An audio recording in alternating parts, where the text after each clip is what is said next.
দিনাজপুরে আবারও প্রাণ ফিরে পেয়েছে ঐতিহ্যবাহী চেরাডাঙ্গি ঘোড়ার মেলা। মেলায় পা রাখলেই চোখে পড়ে বাহারি নামের সব ঘোড়ার।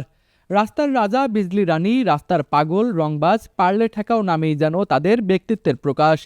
ক্ষিপ্র গতি, দুলকি চালে, রাজসিক ভঙ্গি আর বুদ্ধিমত্তায় ঘোড়াগুলো মুহূর্তেই দর্শনার্থীদের নজর কাটছে। 12 বছর বয়স থেকেই ঘোড়া কিনে বেচা করি। প্রতি বছর এই মেলায় 5টি 4টি ঘোড়া নিয়ে আসি। বর্তমানে আজকেও একটি নিয়ে আসছি এবং বিক্রি করছি। বর্তমানে খাসির দামেও ঘোড়া পাওয়া যায়, তবুও একটা ঘোড়া কিনছি। কুড়িগ্রাম থেকে এসেছি এই ঘোড়াটা নিয়ে।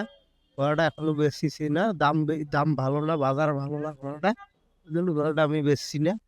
ঘোড়াটা এখানে 2.5 লাখ টাকা কইছে, আমার বাড়ির ওখানে ঘোড়া 5 লাখ টাকা দাম কইছে। সেখানে আমি আসছি, ঘোড়াটা রিটার্ন নিয়ে যাবো। ঘোড়াটার নাম বিশাল। পছন্দের ঘোড়া পেতে ক্রেতাদের মধ্যে চলছে নীরব প্রতিযোগিতা। দেশের বিভিন্ন প্রান্ত থেকে ঘোড়া ব্যবসায়ীরা এসেছেন এই মেলায়।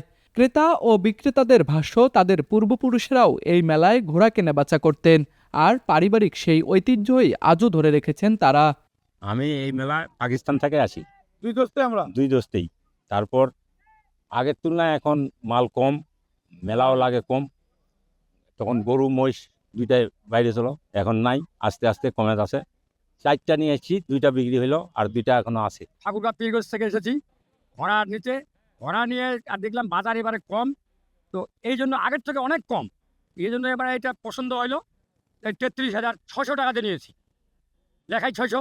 পরেও আরও কেনার ইচ্ছা আছে, আরও আমরা ঘোড়া পুষি। আমার শখ যে ঘোড়া আমরা বাড়িতে আমরা লালন পালন করি, আর ঘোড়া আমরা উঠে বেড়াই। এই মেলা প্রতি বছরে লাগে, আর আগের মতো সে মেলা আর লাগে না। এখন মেলা অনেক খাবারের দাম, গরু মহিষ আর পুষতে পারতেছে না।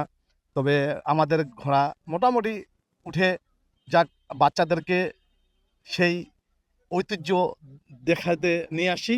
আয়োজকদের মতে এটি দেশের অন্যতম বৃহৎ ঘোড়া বেচাকেনার হাট। মূল মেলা চলে 1 মাস, আর পশুর হাট বসে প্রায় 15 দিন। দরদাম চূড়ান্ত হলে ঘোড়াকে নিয়ে যাওয়া হয় পাশের খেলার মাঠে, যেখানে ক্রেতাকে দেখানো হয় ঘোড়ার দৌড়। এ যেন এক ছোট্ট প্রতিযোগিতার দৃশ্য, যা বাড়িয়ে দেয় মেলার আকর্ষণ।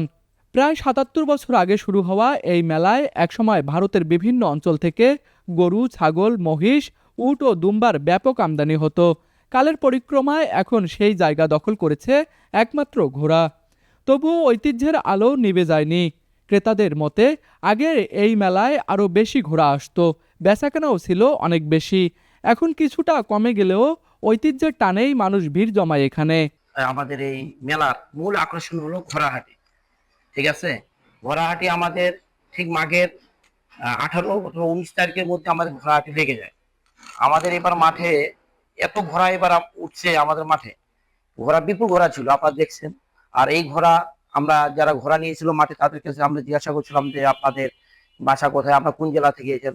আমি শুনলাম নবাবগঞ্জ, হাকিমপুর, বিরামপুর, রাজশাহী, নাটোর, লালমনিরহাট থেকে ঘোড়া এসেছিল। এবার আমাদের এই উদ্বোধনের আগে আমাদের কিন্তু ঘোড়াটি কিন্তু শেষ হয়ে যায়। আমরা কিন্তু এবার আমরা রেকর্ড করে দিয়েছি আমাদের এই চ্যালেঞ্জ ঐতিহ্যবাহী বাংলাদেশ চ্যালেঞ্জ মেলায় আমাদের ঘোড়ার মূল আকর্ষণ ছিল এবার ঘোড়ার দৌড়। আপনারা দেখছেন, কালকে আপনারা আসেন জানি না, ঘোড়ার কিন্তু অনেক অনেক অনেক ঘোড়া উঠছিল। আর আমাদের মেলা এই সীমিত আকারে নির্বাচন আগে আমাদের সীমিত আকারে আমাদের মেলা চলবে। মেলার আয়ের একটি অংশ শিক্ষা প্রতিষ্ঠান ও অসহায়দের সহায়তায় ব্যয় করা হয়। ঐতিহ্য, বাণিজ্য ও উৎসবের মিলনে চেরাডাঙ্গি ঘোড়ার মেলা আজও দিনাজপুরের গর্ব হয়ে আছে। দিনাজপুর প্রতিনিধি মিজানুর রহমান পাপ্পুর পাঠানো তথ্যচিত্রে ডেস্ক রিপোর্ট, RCTV।